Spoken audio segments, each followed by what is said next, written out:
listening to Finding My Own Weird, where we'll follow yours truly on a journey to discover my own authentic weird self. I'm your host, Christine Lassiter. Joining me will be amazing guests who found their own formula and are living and thriving as their own wonderfully weird selves. So hold on tight, it's about to get weird.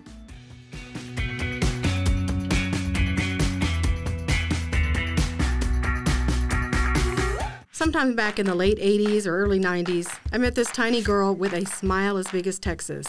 In our stiff, conservative East Texas town, she had style, personality, and if I were to be completely honest, she was the best kind of weird. Now she's a couture wedding dressmaker and teaches awesome online sewing classes. But she took the most badass journey to get there. My friend, my guest, Brooxanne Camper. Hi, Brooxanne. Hi. Hi, Christine. It's good to see you after 30 years. Oh my God, it's been a long time. And when I was putting this podcast together and I was thinking about the variety of people that I wanted to have here, I thought about the really extreme weird, which we'll be seeing a lot of, but I also thought about people who stood out in my mind, people who were creative and interesting, and again, didn't fit in that box of what people think of as normal. And you were one of the first people that came to mind from high school. You just... That's amazing. Some regular weird. Regular weird. I love regular weird, though. You and I both come from a school that was pretty straight and narrow, and yeah, regular town Texas. Regular weird stood out. Not that weird. There was so many different things that I looked at the yearbook. I looked at my senior yearbook. You're a year younger than me, but I looked at my senior yearbook. And you were on the yearbook committee. Yeah. There are 22 pictures of Brooxanne Camper in my senior yearbook. There are not 22 pictures of any other person in my senior yearbook. But there are 22 pictures. I was on the yearbook stamp, so right. I loved it. See my own self-promotion or something. I don't know. I figured I really loved being on the yearbook stand. So maybe that was part of it. And maybe I just couldn't find any other pictures that were very interesting. I don't know. Well, yeah, I mean, like you had pictures of you and Fred Tiskland, who was our foreign exchange student from Sweden, who you dated for a while. Yeah. As Sonny and Cher. And you're 4'11", and Fred was, really tall. 6 foot. Yeah. 3, yeah. And he was Sonny, and you were Cher, and he had to be on his knees. And it was that kind of thing. You were Puck in A Midsummer Night's Dream. Every picture. You were in that show too, right? I was in that show. Yes. Yeah, exactly. The story about that show is our theater teacher. I had the smallest part. It was my senior year. I had the smallest part in the play. I had one line. And the reason is because Miss Howell told me since I was going on the senior trip to England, she was afraid my plane might crash and she wouldn't have anybody to fill a bigger role. I'm thinking high school teacher. Oh, that's back when they could say something like that to a kid and wouldn't get trouble for it. Well, I'm sure you did a good job with that one line. Oh, I'm sure it was fantastic. I'm positive I just nailed it. But you always were this creative and interesting person. Your style was so unique. You had just long, gorgeous hair. You dressed real interesting. Did you have parents who really cultivated that and encouraged that kind of unique style? That's for sure. Yeah, my parents are really cool. So they did encourage me to get into whatever I wanted to get into. And the reason why there's so many pictures in the yearbook is mostly because I was in every group. Like, I wanted to be in the student council. I was a cheerleader. I was in the theater department. I was in every, because because like you said, there's nothing to do in that town. And so I tried to do every extracurricular activity just to have something to do that was fun and interesting. Yeah, so that was all part of it. I think was back then trying to find a creative outlet in small town Texas where we grew up. So I guess to put it in perspective, I tell people about that at our school a lot because like where we are here, there's lots of schools around. Some people go to this school and some people go to that school. Yeah, and some same people, here. and they're all like, people go to a different elementary school, a different junior high, and a different high school. And I'm like, no, the same people I went to first grade with are the same people that I graduated with. And there's no other options. That's where you went to school. High school experience was sort of limited. But we made it work. We turned out okay. Right. It's funny because you were in everything and you were a cheerleader, but you weren't a cheerleader in the sense of what people think of as a cheerleader. You still managed to have your own style. And I love that so much. More a cheerleader because I like to jump around rather than anything else. Like I didn't really, like we would go see the football games. We were cheering at the football games, right? But I remember you didn't pay attention to the football games. The other cheerleaders were crying because we lost. And I'm like, we lost? Okay. Go Eagles. Well, you know, where we come from, football's a big deal. Friday night football, Friday night lights. Like, now, people look at me now, I was like, can you believe I was like Texas varsity high school cheerleader? And they're like, no. We don't get it, but I did. But in some ways, it's because that was the only form of athletics that I could possibly muster. I do not do well in sports or anything like that. And you weren't a basketball player? No, I did not thrive at basketball, but I couldn't jump around and let people throw me in the air. But also, it was a loophole. So when we were in high school, we were in the band. You were in the band too, right? Yeah. And so, which was bigger than the football in Glendale. Yeah. So, you know, I have to try to remember what the loophole was. Basically, you could get out of athletics or whatever they called it, gym. Yes. If you were in the marching band. Right. But you could get out of marching if you were a cheerleader. Right. March, that's the same thing. And so in a lot of ways, like I did it to skip out on, not only to skip out on athletics, but to also skip out on band. Look how creative you were at such a young age. Yeah. Problem solving. Make it work for me. Hey, those skills have come in useful for you over the years. I think you've done great. Well, I knew you most from theater because we were in theater together and we did plays together. And that was such I think in Lindale, theater kids were kind of the weird kids. Yeah, we had to find each other somehow. Right. That is probably the one place I didn't feel out of place and weird is in theater. And we did such fun, cool stuff in there and getting to play dress up and all the cool makeup stuff and everything. And you took that a way step further than most of us did. Yeah, I kept going with theater. Yeah, so you did that into college but you thought you were going to be more you were going to stay more in the realm of the acting part of it at first, right? Mm-hmm. Yeah, in high school, I don't even know where we got our costumes or like did we build the set? Like I don't even remember we rented parts of it, but do you remember the trip that we took to Dallas to get the costumes with Miss Howell? It was it was a few of our cars. No, we drove in cars. And and when we were going to get off, I just remember this. I was thinking about this story today when we were going to get off on the exit to go where we were supposed to. So Miss Howell missed the exit. So she pulled over and she had us all back up to get onto the exit on I-20. Like we had to go on the side of the road to back up to get onto the exit we were going to. I'm like, what? That's such a... Again, same teacher. That was definitely a wild time for us for sure. Yes, yes. I have a terrible memory, but I have little flecks of bits and pieces and all of that in there.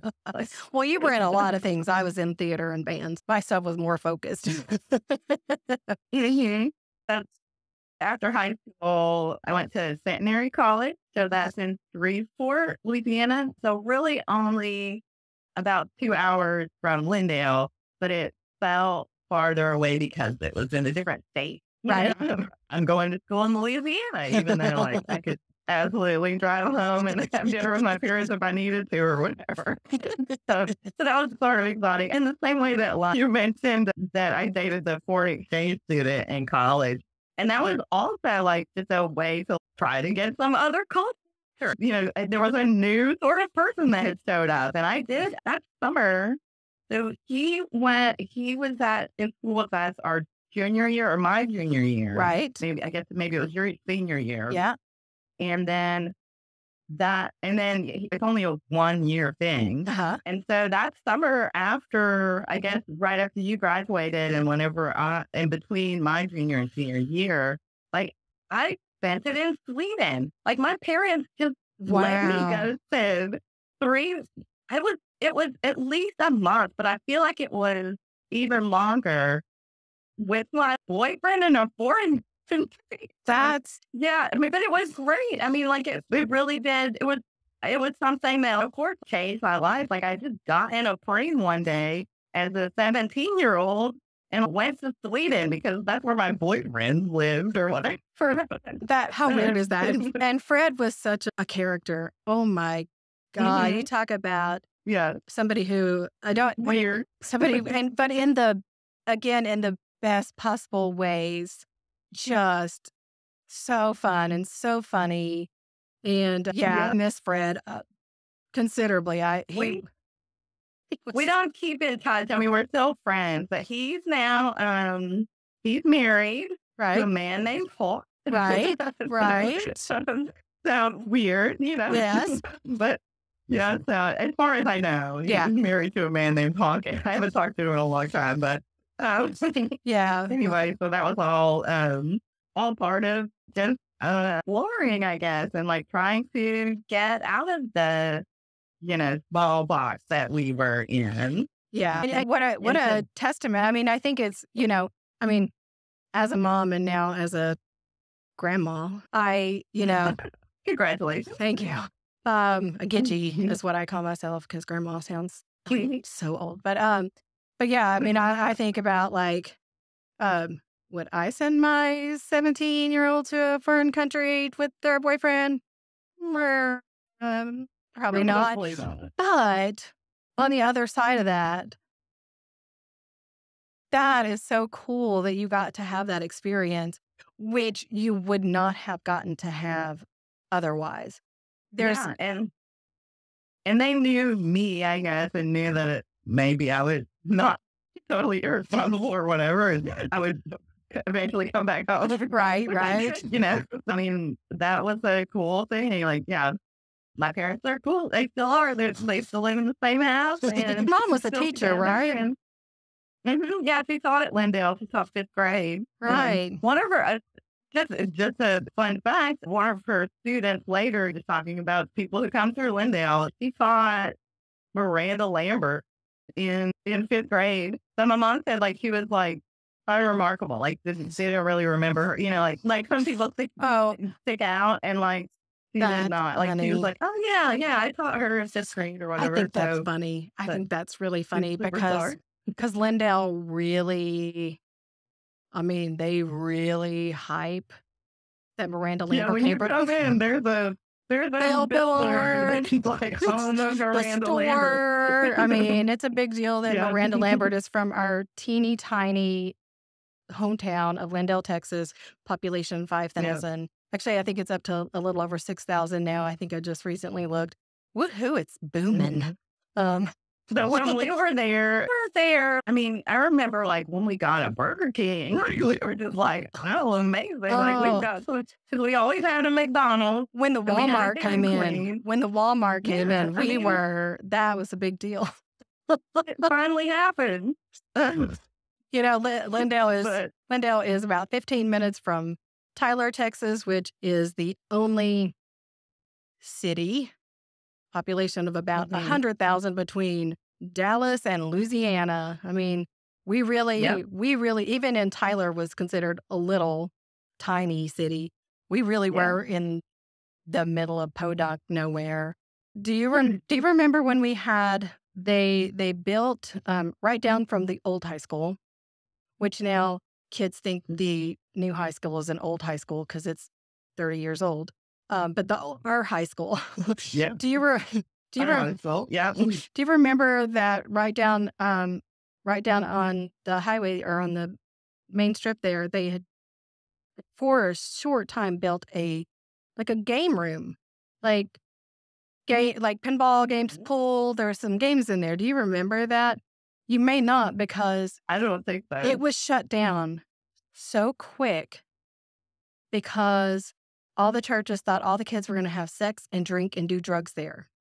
So instead, the kids went back out to the pastures where they drank and did drugs and had sex. So, good job. Good job, right? Instead of giving them a full table, right? Give them nothing. Give them nothing and see what they do with their time. But we all my came out of it. were kind of to fill that time, fill those voids, and try to have fun. I like to have fun and do things. Well, when you were in Shreveport, you went to school there and you did theater there, and I read in your blog that your costume one day was pretty wrinkled for your play, and your director said, "Hey, you need to go iron that," and you were like, "I don't know how to iron," and then that changed your life. That changed my life. Yeah. So I was acting. At Centenary. Well, Centenary is a really small college. Like, we had about the same graduating class as we did in at Lindale. Wow. Maybe there was about 200 something people in each graduating class. It's a really small college. It only took up one block in town. There are people who live in Shreveport who don't know that college is even there. It's just one block. But they had a really great theater department, and my cousin lived in Shreveport, so I had gone there and I had seen some plays with her. And so when I was trying to figure out what to do after high school, I was like, I want to go be part of that theater program at Centenary. And so I did that, and so because it was so small, it wasn't just students doing the shows, so it was more of a community theater, meaning we got that with people who were from the community and not just students. And then also, as far as building the sets and building the costumes, those also had community volunteers, mostly little old ladies in the costume shop. I worked in the seat shop with the boys and the power tools, and so that's what I wanted to do. And I really didn't have any interest in being in the costume shop. I like dressing up, and I like wearing fun clothes and stuff, but I really had not even considered sewing, especially since I already had so much to do because I was acting in the plays and building the set. Right. And so it was my senior year in college. I was acting in a show, and I got my dress all wrinkled. And the director of the show was also the whole head of the department, small program, right? And so he's sort of the taskmaster of them all, grumpy old man, but brilliant, the grumpy old man. And so I had, told him that I had never used an iron before, and he didn't like that answer. And so, so there were only a couple of shows left before I was going to graduate. And so he told me that he would not assign me to be in the scene shop with the boys where I wanted to be. I would be in the costume shop with him.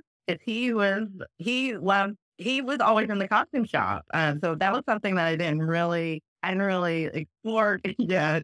And all the little old ladies. So it was really just me and him and the little old ladies making the clothes for this show. And my assignment, so it was Oliver. So my assignment was going to be all the workhouse orphan clothes. Right. So if they looked like garbage, well, that was all right, because they were supposed to just be and so anyway, I was there to put together these ragamuffin clothes, and I liked it, and it was really fun, and, like, I was good at it, and, I really, like, something new kind of was super interesting, and so I had a blast with the little old lady and the grumpy old man, and now I'm graduating. Wow. So I just discovered, like, this new thing, but I didn't have any time to learn about it at college because it's pretty much the end. My next ironing assignment would be my own cap and gown. So I did learn to use an iron. I have a gravity feed iron right here. Wow. Fancy. Fancy. I love it. And so then I applied. So I still wanted to be in school. So I love school. So that was part of like everything with our high school and me being in all the clubs and everything. Because I did love school. I love learning environment. I love all that kind of stuff. So I still wanted to continue my education. And so I applied to schools for acting and got on some wait lists and stuff, but nothing really panned out there.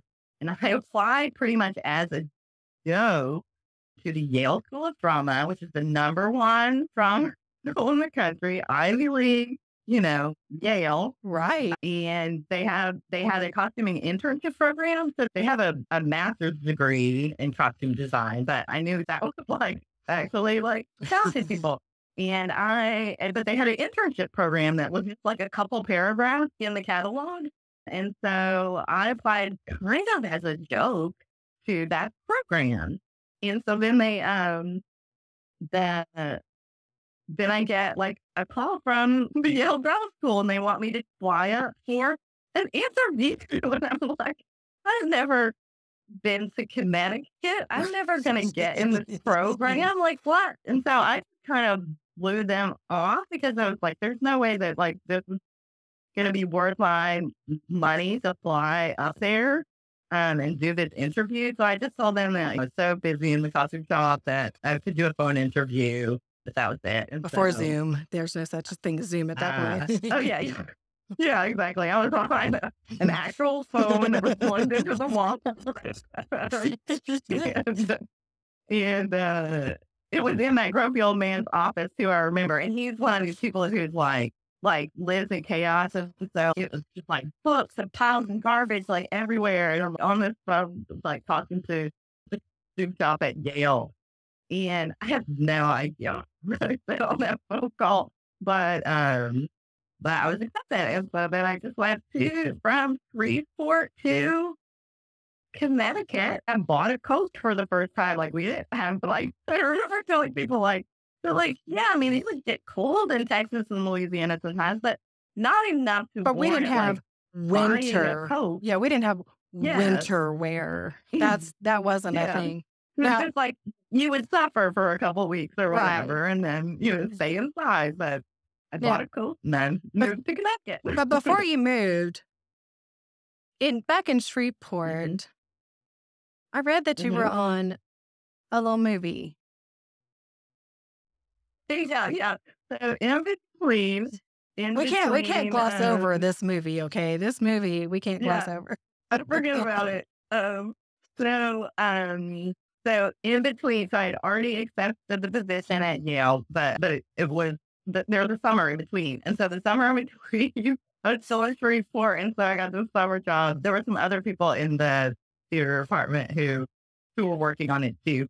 There's a filmmaker in Shreveport who would do a film like every other year or something. This was his last one. So how do I describe this movie? So it's called Return to Savage Beach. The cast, so it's an action film. Right. But the cast was all Playboy and Penthouse playmates and like hunky dudes. And so it wasn't like a porno. I mean, there were some sex scenes, but like, it was more like running on the beach with your kitty slots kind of movie. Like, it was like, it had a very complicated plot. Like, it wasn't a no plot movie. It was like a way too complicated plot movie. They were trying to overcompensate for their actor choices. Well, it was it was funny though. Like it was full of jokes. Like, I mean, it, you return to Sesame Street. I Go will check it out. go. You know what? You I'll can find a watch link. I'll find a link and put it in here.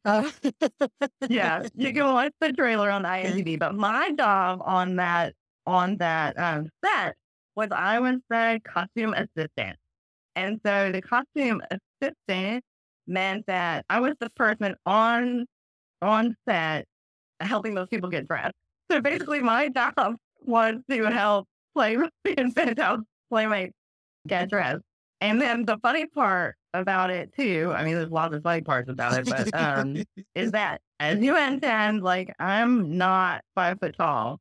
The star of this movie was Julie Strain. So Julie Strain was like, I want to say 93, 94 Penthouse Playmate of the Year. She later did what's it called? Heavy Metal, which is like a comic thing. I don't know. Right. Anyway. So this was in her peak. This was in her peak. Yeah, it was almost right before. It was in the middle of her peak. She sadly passed away a couple of years ago. But she is 6'1" woman. But then of course, like on the show, she's got like mile high hair and she wears like 6-inch heels and stuff. And so like my job is to get her dressed, and stuff. But it was okay. Like so I do have a funny picture of the two of us together. Like I'm just standing in my Birkenstocks and my Mr. Bubble t-shirt, and she's like slammed out, But it was really fun. Like everybody was super nice, and on the sex scene days, I had to go home because there was no clothes. No clothes. Actually, I would put a little flex colored sock in their little goodie bag, and then I would go home. It wasn't like I'm glad you didn't have to graphic. Yeah, I'm glad you didn't have to like dress that. That's no. It was just like I could put, some ladies get some flesh colored thongs and dudes get some flesh colored socks, and then I got the day off. So that was the kind of fun job. I bet that was I bet that was some interesting stuff going on in there. Yeah. I mean, but sometimes it's also like just absolutely boring. Like you're just sitting around and watching them blow this thing up 100 times or whatever. Like the movie sets are not all that exciting. They're quite, and I'm doing the laundry and I'm doing that kind of stuff too. So the real low of the low. yeah. Well, then after you did your big movie experience, so you go off to Connecticut, you go off to Yale. Yeah. All of a sudden, I'm like an Ivy Leaguer, and I'm hobnobbing with like fancy people, and I mean, my costume design teacher has hundreds Broadway credits, nominated for like 20 something Tony Awards or whatever. And it's just like, I'm in her class and I had made some ragtag orphan costumes and helped some porno ladies get dressed. Like that. Well, that just shows pretended like I've been in. That just shows how progressive and how, how open Yale really is. I mean, that's I think it was just nobody else read that paragraph that I did, and so nobody else applied. But I'm still friends with the guy who I talked to on the phone because he started reading my blog post too. And so the costume shop manager at Yale, Tom McAllister, it's still a fan. We're still friends. Yeah. So he said that it was something about me. So basically, my first selling projects were all very high end. Like the first dress I ever made, I remember cutting the fabric, and the fabric was $120 a yard. Ooh. Silk. It was just big, leg mutton sleeves, like embroidered dress or whatever. But I didn't know enough about sewing to know that I should have been intimidated.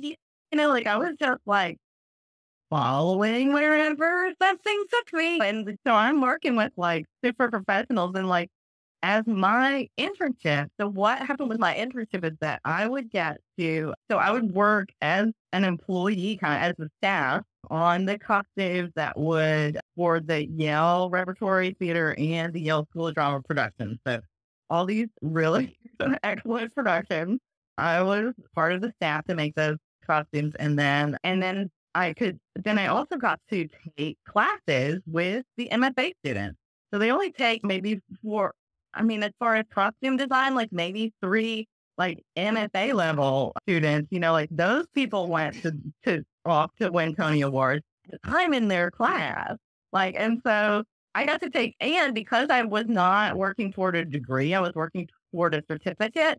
I could take whatever I wanted. Like they, basically were like, take it, just fill your schedule however you feel like it. And so I got this like huge, basically couture sewing experience from almost day one. Like it was basically my introduction to sewing was super high end. I was using all the fanciest equipment. I was learning from experts. And so yeah, I took it and ran with it. Like I was really good at it. I loved it. So yeah, I just kept going with that. I then, after that 1 year was over, I decided I still wanted to do more of it because at Yale, I mostly, as far as the staff, I was doing the actual sewing work.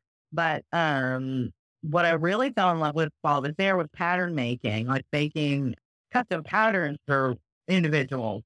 Because that's a difference, like when you think about making clothing or costumes or whatever, when you think it's not fashion, because fashion is sort of designed for the masses and for sizes and for manufacturer and all that. But this was learning how to, actors come in all shapes and sizes, and you have to work from a designer's sketch, not just like a fashion design. It's not about the clothes.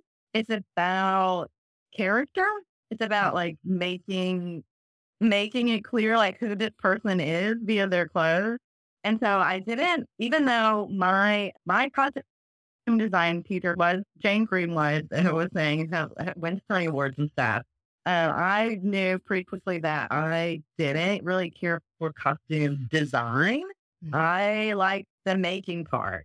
And so I wanted to go into graduate school and learn more about pattern making and sewing and all the stuff that happens after the design. Because like the designer reads the play. I don't even want to read the play. They didn't make all the decisions about who's wearing what, and they have to solve their vision or whatever.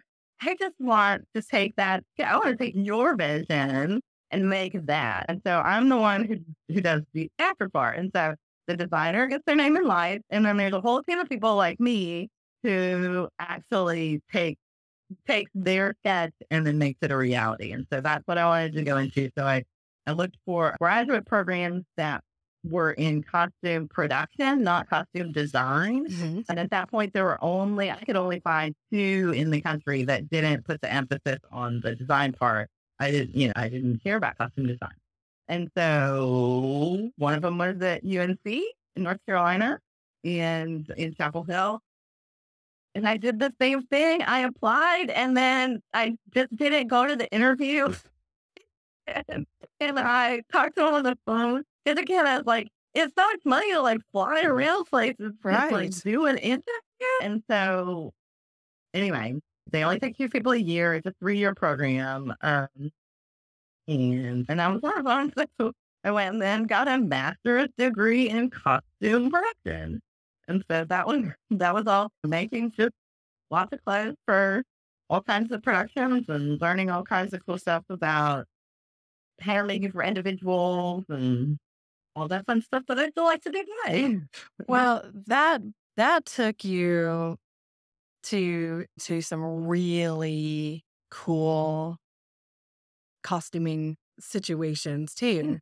I mean, you worked with huge names with Broadway stars. So after I finished that master's program, I went straight to New York City, and I didn't have a job or a place to live, but I had a friend who had a boiler room, and so I lived in my friend's boiler room. in her basement in Brooklyn for only 3 days until I found myself a sublet in Queens. I think it's just be 5 days. Anyway, I think it's on day 3 was the day that I was like, okay, I'll go get a job. Actually, I didn't even think I was going to go get a job. I was like, I need to start thinking about getting a job. And so I had my portfolio. And my professor from UNC, Judy Adamson, in her summer, she would work at one of the Broadway costume houses. So places that make costumes for Broadway. And so that was where my professor was working at the time. And so I took my portfolio to Barbara and Tara's costume house where she was working to have her look at it and just try to give me some advice for how to get a job. And so she looked through my portfolio, and then she yelled out to the costume shop and said, "Does anybody know if anybody is hiring?" Or whatever. And somebody yelled back like, "Lynn Mack is looking for a milliner." And then Judy was like, "Go call her right now." And I was like, "Right now?" And she was like, "Yeah, right now." I was like, so I dragged my feet and I went got on another phone, that's attached to the wall, called Lynn Mackey. He answered the phone. "This is Lynn." I said, "Hi, Lynn. My name's Roxanne, and I hear you're looking for a milliner." And first she said, this part of the story, and I don't always tell because it's so weird and funny, but I'll tell it on your weird show. Yeah. And so the first thing she said to me, she was like, "This is Lynn." I was like, "Right, my name's Roxanne." And then she said, "Wait, what was your name?" And I said, "Roxanne." She said, "No, we already have one." And I said, "You already have a Roxanne?" And she said, "No, we have a Roxana. Come on over." So she would not have hired 2 of the same names. I don't know. I just thought that was funny. So anyway, she was like, I was basically "You hear what you're looking for a milliner?" "Yeah." And then she was like, "Okay, come over right now." Like, right now. She's like, "Yeah, right now." So I walked over there and went to Lynn Mackey's millinery studio. So millinery is hat making. Mm-hmm. And so I loved that part when I was in graduate school. I loved all the stuff that wasn't clothes that are costumes as well. And so even in just like dyeing and distressing and all that kind of stuff. But millinery was one of my favorite things. And so I went to Lynn Mackey's studio, which is where one of the costume houses that make hats for Broadway shows. Right. And so I went in and I showed Lynn my portfolio, and she was like, "Okay, can you start right now?" Right now? Like, "Yeah, right now." And I was like, "How about tomorrow?" And she was like, "See you tomorrow." And then I worked for her the whole time I was in New York. And she's still like one of my very good friends. And she's not as like, Kurt as she sounded. I think she was just really needed somebody to come help. We were doing a whole bunch so it wasn't just Broadway shows, it was lots of different major theatrical productions. So at that point, there was a big new production of Aladdin at Disney World or Land. I don't remember which one. And so turbans everywhere. She just needed somebody to come in and help us make 1 million turbans or whatever. It's a snapshot. So, sometimes there would only be like 3 or 4 of us working there. Maybe if there was a big show coming through, there would be maybe like 12. So 4 to 12 people working there. And yeah, we did a lot of cool Broadway shows. So I'm known now for my bridal wear, and I will make veils. But the first wedding veils I ever made were for Mamma Mia on Broadway, and I was on the first production team for Wicked. So I worked on the original production of Wicked. We made the very first one of those hats. Now it's still on Broadway, and so that's how costume shops make money, is when a show is a hit. Then you know you're going to make the hats over and over for years and years. Right. But so I was part of the beginning team of that show with Kristen Chenoweth and Dina Menzel and lots of other cool shows. So did you get to actually meet most of these actors? I saw that you you made hats for Bernadette Peters. You made hats for John Lithgow. You made hats for a Boy George. P. Diddy. Oh, Boy George. Boy George, which I saw that you dressed up as Boy George in 1983 for Halloween. Yes. You happen to have a Lindale paper from that time. I tried to locate a Lindale paper because the only picture taken was in the paper. So my mom and I couldn't find it. I wanted to put it in my blog post. I've been doing a blog series. Christine knows this, and everybody else that's listening right now. I've been currently doing a blog series that's like my 26th anniversary, where I'm sort of telling this long story. So if you want to see pictures of all this stuff. And they are so cool. There's an insane amount of pictures in these blog posts. And I'll put writing them like we're a link in the show notes. Yeah, I'll put a link for your blog post too, so everybody can go in and take a look. I haven't even finished the series. I mean, at the time of this recording, like I'm still picking up. It's 2009. And this morning I was writing the next blog post, and it's like, okay, now we're starting 15 years back. But if you know where you can find a picture from the Lindale Times Halloween, 83 or 84, I was Boy George. Because I remember I made this little hat, millinery, like I had this little hat, and I remember I put, even though I had lots of long hair that I braided, I put a whole bunch of extra fake braids in it. They're all different colors and stuff.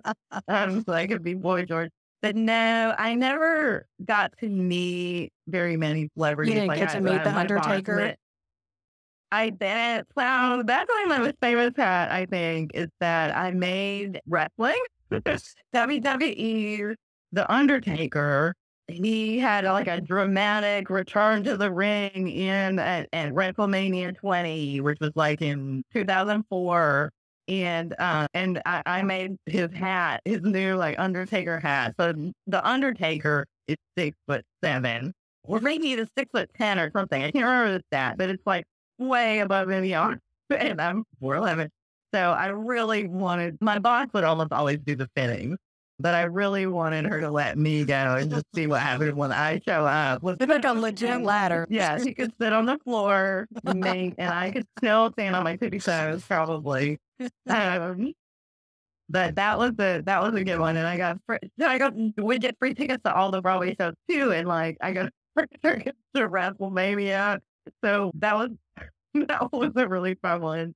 But yeah, I can't think of any like big celebrities that I actually met. I did make eye contact with Eric Stoltz. He was yeah. Yeah, and he's much more handsome in person than I thought. I mean, I guess he's more handsome than he was in masks.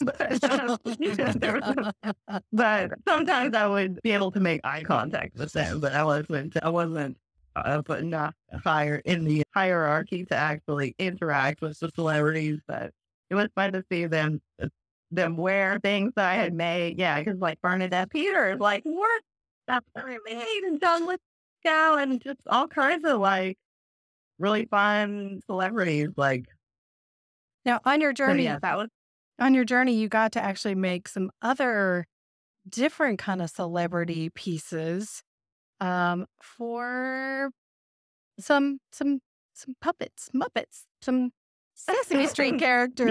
Yes. So that was back before. So when I was in graduate school at UNC, we were encouraged during the summers to go get summer jobs in theater.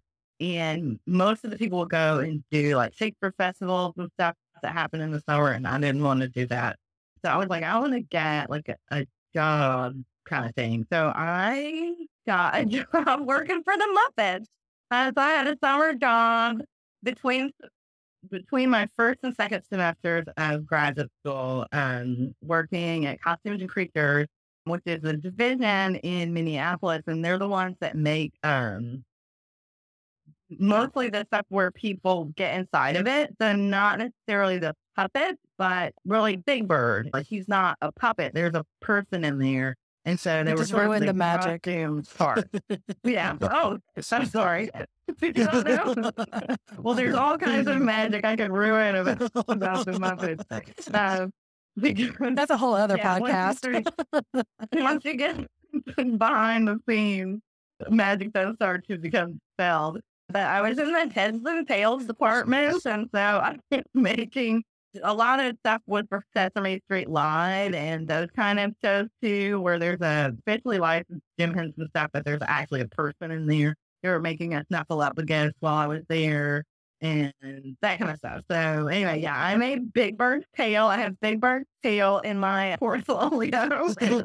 So yeah, Boy George and Big Bird and the Undertaker and I mean, that is in just when I was reading up on all of this stuff, I just could not even believe this path that you had taken, and most of it was, but most of it was like, oh, and I accidentally stumbled on this, and that accidentally got me to here, and I mean, but what a freaking crazy ride that is. Yeah. Almost everything is not something that I planned. It's like just sort of like something presented itself, and I, followed it a little bit, and then followed it a little bit further until like it was taking me somewhere. So that's pretty much how I like guide my life. Is like I'm always try to be open and listen for opportunities to see how they feel. The grumpy old man professor in college, he sort of described me as like that. I start really cautiously and then I jump in over my head, and that's how I personally seem to thrive, is to just get started and see what it takes you. And now a word from our sponsor, me. So about 2 years ago, I got the opportunity to buy the house that we were renting. And even though I was in the mortgage business at the time, I was pretty new to it, and I was scared. I was nervous. It's a big deal to buy a house. But luckily, my mortgage broker was my friend and coworker. And what he did was he walked me through this process. He made sure that I understood everything. He took care of things on his side. There were things that were going on that I didn't even know about. And I think that's so important when you're working with a mortgage broker. That's why when I became licensed, I knew that's the kind of mortgage broker I wanted to be. I'm here to not only help you buy a home, but to make sure that you do so in the most comfortable way possible. And I'm here to carry the burden of that stress for you. But I'm also here to make it a little bit fun because, let's face it, buying a home should be kind of fun. So if you're looking for a house to buy in Oregon or Washington, you can contact me at Christine@tworiversmtg.com. That's Christine, Christine, at tworiversmtg.com, or call me at 903-343-1370. NMLS 224-8608. And now back to your program. In New York, you finally kind of wore yourself out, from what I read in your blog, that you and your husband now, Charles, y'all both kind of wore yourself out in New York and decided to go back to North Carolina and recharge. Yeah. Get a house, get a dog, all the regular stuff that you can't do if you live in New York. Because New York is too hard. I'm glad I did it, but glad I'm not still doing it. It's like it's physically, financially, all of it. Like it's too much. I mean, it's fun, when you're young and you're having fun and whatever. But when it started to get to the point that I had peaked. Like I was doing my dream job. I was an absolute beginner to selling 5 years prior. And I was like going for celebrities and then more and more and more and more. And it's like, am I doing this just to have more people, celebrities names to drop? Like, because I'm contrary to popular belief, milliners don't make all that much money. And so a Broadway show can only sell tickets for so much. And like, by the time that gets down to the person who made the hat, there's not a lot left. So we finally decided to just start over. And so I quit sewing. I had done it. That was kind of I didn't really have anywhere else that I wanted to go with that next. So we moved to North Carolina. I ended up answering an ad in the paper. So I pulled out, I thought it was going to be for my husband. So my husband's a carpenter. And at the time he was working at a hardware store. And I was working at a diner. And I found this ad in the paper that was showed to him because I thought it would be right up his alley. And he thought it would be for me. And so this job was for where you make one-of-a-kind custom picture frames, like museum quality, like hand carving, gold gilding, fancy, super fancy. And I got the job. And so basically, actually, there were two of us that there were a few of us that applied for a job and they couldn't decide between two of us. And they ended up hiring both of us. And then Brendan, the person who was hired, we were both hired.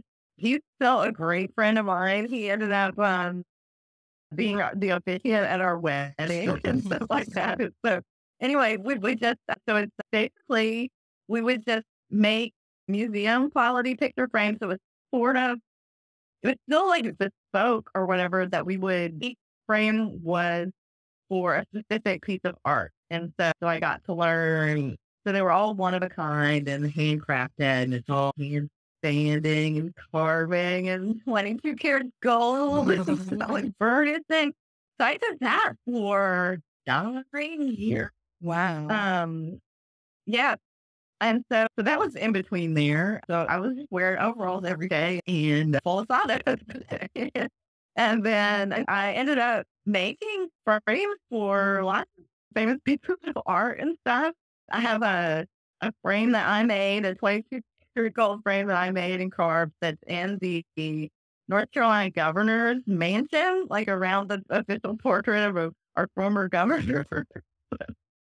So that was that I made, and all in weird flight loop.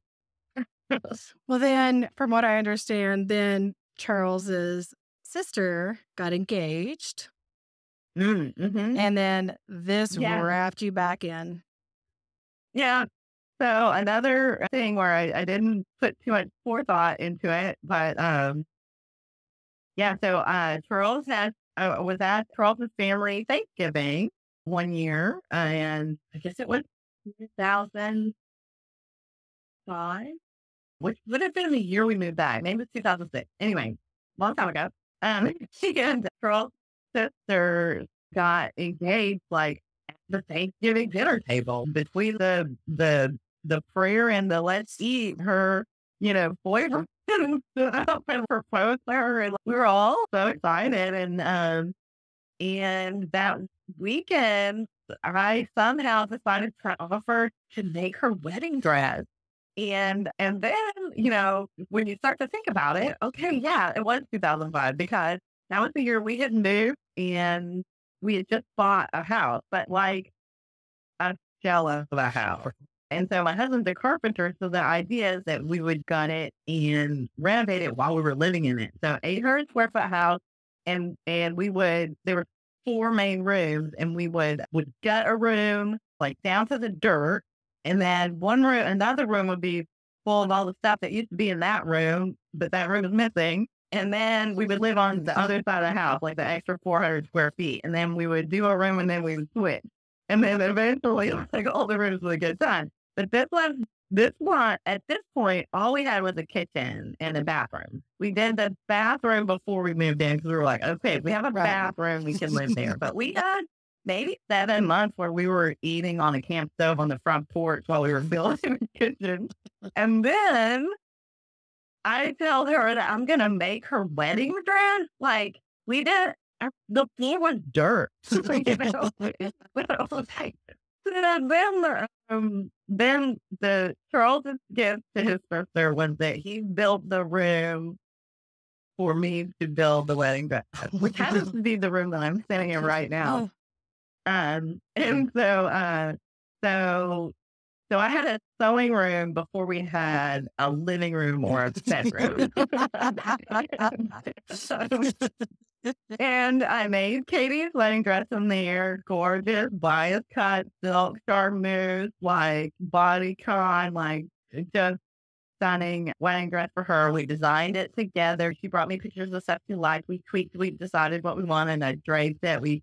The whole process from start to finish, the pattern, then, the couture sewing and all that. And she was beautiful. And what I forgot to think about, I forgot to think about a lot of things when I offered to make Katie's wedding dress. But the other thing I forgot to think about was Charles has another sister.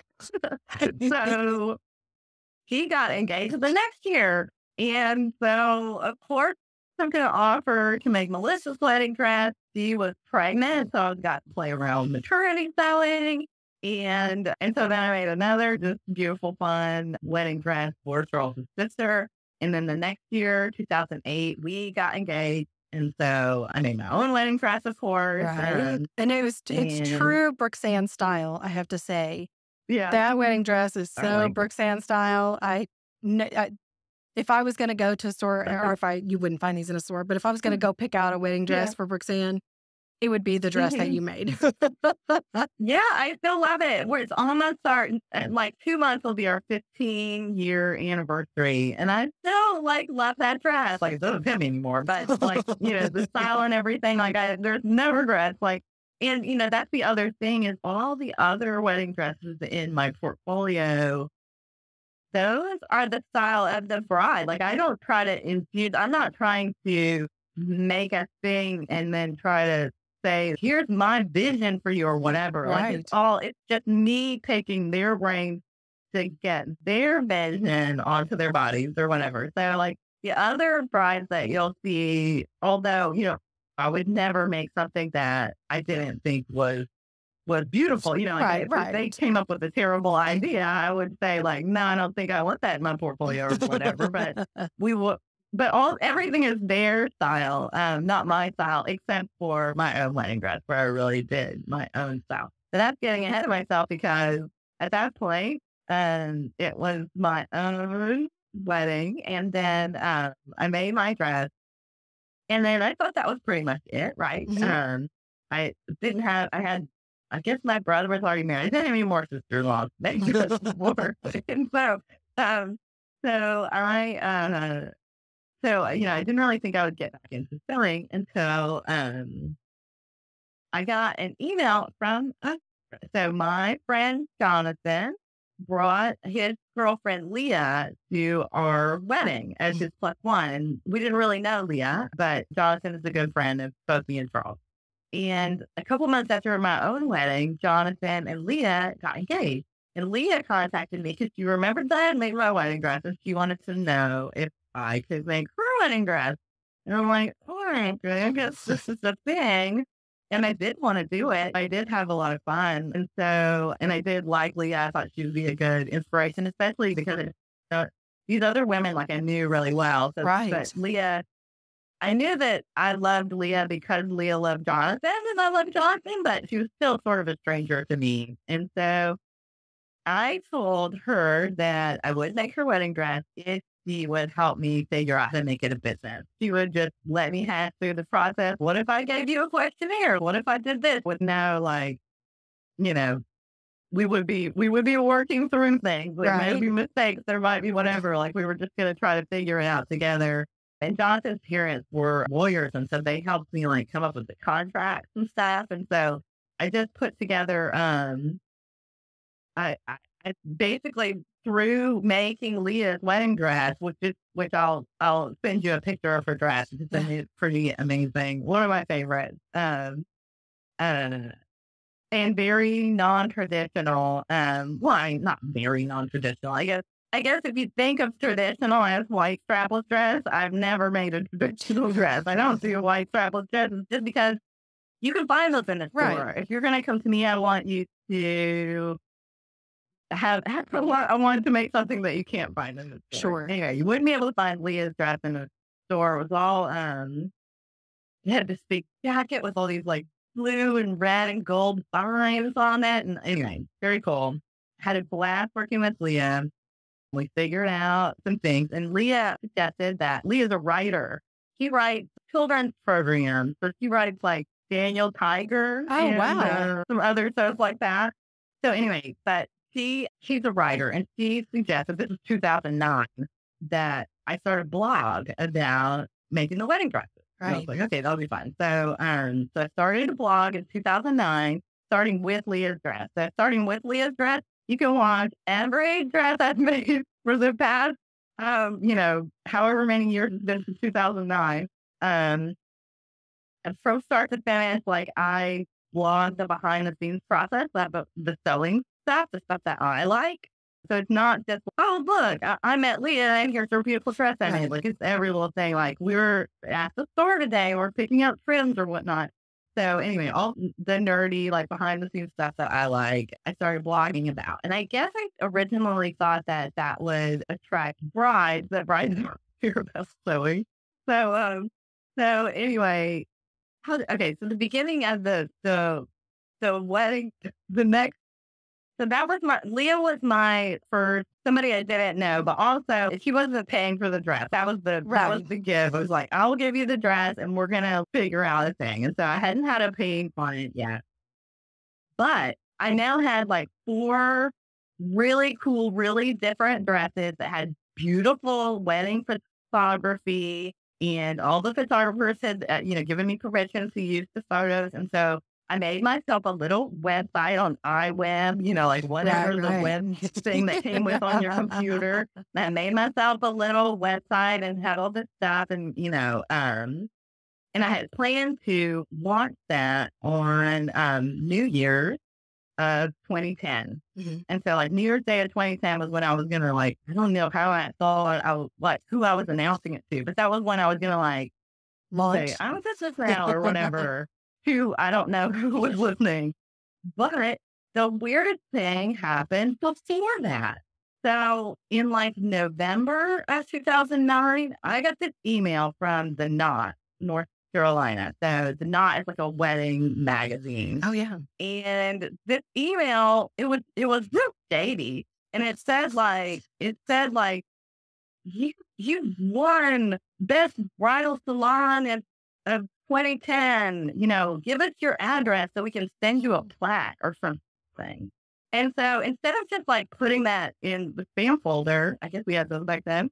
I contacted The Knot and I was like, someone who's sending scammy messages. And after some weird phone calls, I had won. And so, and the best thing I could get out of, because I was like, how could I have won this? Right. I've never had a paying client. I'm not a bridal salon. And so the best thing I could get out of the guy on the phone was, you just had something that the editors were looking. Wow. So on January 1st, that was their January issue, was all these women. And that was the day I announced my launch, and I was able to put the logo, I'm already a best of The Knot, whatever, on my thing. And I went to Barnes and Noble and looked in a magazine to see if it was true, and there was my name. And so, well, you bought the magazine, right? Yeah, several. And then my first bride, of course, found me through that, and then I looked like I had some cred, right? And so, and then it just went from there. And my first bride, it's so fun. So that was in 2010. My first paying bride was Michelle. And Michelle is a lawyer, and she loved the process of having her dress made so much that she now takes my online classes. And she's now my small business lawyer. Oh, that's so funny. But it all came full circle in 2019 or whatever. But then, yeah, I kept doing that while I was I was making frames.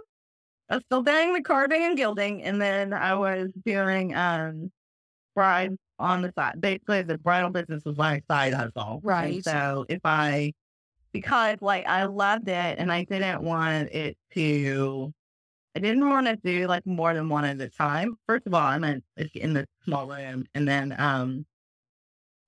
I liked having it. I liked having both at the same time and having this sawdust and silk kind of life. Right.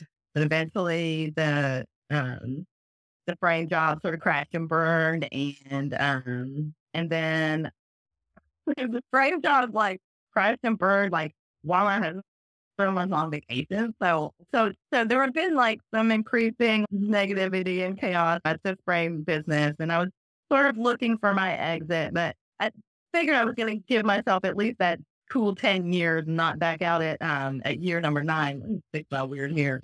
But there was this staff meeting. My husband went on a vacation with his best friend. I dropped him off at the airport and I went to the first staff meeting of 2014. And that staff meeting went so spectacularly wrong that we all quit. And so, Wow. I quit my job. My husband was out of town, so before he got home, I had to come up with something for him. Meanwhile, the blog, like I said, I thought the blog would attract brides, and that was not true. But who the blog did attract was home sewing people who sew their own clothes from home, which is like a group of people that I didn't really know about. But I was like, these are my peeps. Like, I want to learn all about this. And so that's what my blog was attracting these people. And at this point, I had probably joined Instagram and started meeting some like sewing people on there and just seeing what it was like for people who sew for themselves at home. But what I realized was their process, was to take a pattern from an envelope, both 6144 or whatever, and that's not made for you, right? That's just made for the same exact standard sizing as you're going to find in the store. You were probably making your own clothes because you thought you were going to be able to have a better fit. Well, it's the exact same fit in that envelope. And the whole process of fashion, so that was more from a fashion perspective, which I had never really done before. I've never made clothes from a commercial pattern before, or used like standard sizing as starting point. I always start with a person because I always have the person. Like, if you have the person, then standard sizing doesn't mean anything because you've got the person and it's your of size. what people might like. Yeah. And so, anyway, the whole process of, so I bought a pattern. I was so excited. I thought this was going to be really fun. And I opened it up and then I was so confused. We thought he was like an expert. Like, I could not, it didn't seem logical. It didn't seem fun to me. There's a lot of people who think it's loads of fun. So I'm very happy that because I love sewing, so I'm really happy that people can use these tools. It was not for me. Right. And so I had sort of been toying with the idea of, well, I wonder if there's people out there who would prefer to sew the way I do, because like I love every little step. And like, and when I looked at the process of like looking through this instruction booklet, I'm like, no, it's all terrible. And so I thought that there might be people out there who wanted to sew like the way that I sew for individuals, even though it's make your own pattern kind of thing. And so while my husband was on a vacation, I signed up for a 6-week e-course on how to make a 6-week e-course. So I decided to, because I didn't want to ramp up the brides. I didn't want my income to be based on getting more brides through the door. And so I wanted to keep that as a side hustle and keep that special and magical. And I decided to go all in on online teaching. And so in 2014, I created my first custom sewing e-course. So it's designed to be beginners to garment sewing, or it's comprehensive enough to be for beginners of garment sewing. You don't really have to have any prior knowledge beforehand, because it's not advantageous to have a background in sewing commercial patterns, because I'm going to tell you to unlearn all that and do something different. So my classes, it's sort of designed for beginners, or someone who's really come in with like a fresh slate and like at least give a try to something new. Like, I'm happy if after you take the class, you mix it into whatever you are doing, just because I want you to find joy in every step. But a lot of my students are who've been sewing for 30 years, and now I finally find out what's missing. What's been missing? Like, this is exciting. So people love it. Right. And I love it. And so that's what I'm all in on right now, is that I teach the intro course is called Skirt Skills. And so we start with skirts, where you learn like the whole start to finish process with sort of the easiest garment. And then you can advance to tops and pants brands. And I just show people a totally different way to sew that never references industry standards or really anything about the fashion industry. Like people think that I'm a fashion designer, but I don't relate with either of those words. Like, I don't really feel like I'm a designer, and I certainly don't feel like I do fashion, but I know where they're coming from. Like, what would you call me? I don't know what to call me. I started calling myself a couturier because that's the most accurate thing that I am. But I'm also like, it doesn't have to be fancy. Like, that sounds so fancy. So I don't know how to say the not so fancy couturier. That's what it is. If anybody has any idea, well, I'm looking for the name of my profession. Well, I mean, you have truly just lived just the coolest life. I had no doubt that you would be doing some really interesting, some really weird stuff. And you have not disappointed. But people are able to go online. They're able to contact you and look at your dresses that you've done. And holy cow, you need to, again, there's going to be a link because they are spectacular. And they can go They're different. They are different. I love them. I love them so much.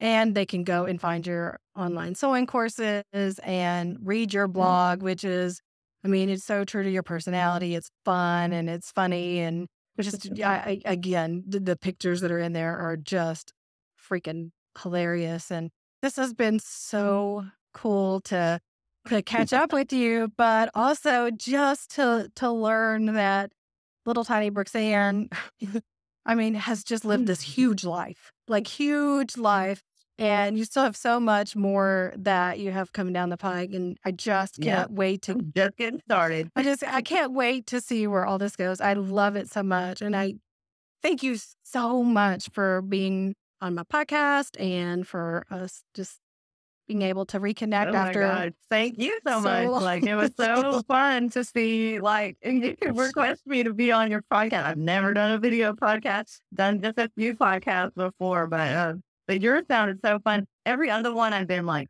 super nervous about, but this one I was like, wow, like, it's going to be talking to Christine. Sure, I haven't talked to Christine in 30 years, but, But it's just still Christine. We were friends before, and we got along then, and we're going to get along now. Oh, yeah. Well, this has been... So, yeah, very, very fun. Well, so great. Well, I'll have links to everything with the videos, and thank you so much. Brooksand.com, BROOKSANN. Wow, it was incredible to hear from my friend again, and even more inspiring to see how she was able to find all these wacky and magical adventures to go on, just because she put herself out there. I aspire to continue to put myself out there in any situation I feel drawn to, no matter how far-fetched it might be. And I promise, Brooksand, it won't be 30 years before we talk again. You can follow Brooksand's blog and look at her gorgeous dresses in the links below.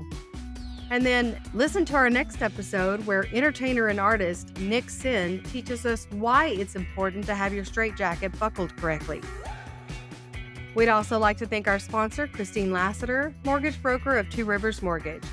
You can contact Christine at the links below, and be sure to like and subscribe to Finding My Own Weird at Apple Podcast or wherever you listen to your podcast so you can learn how I'm finding my own weird.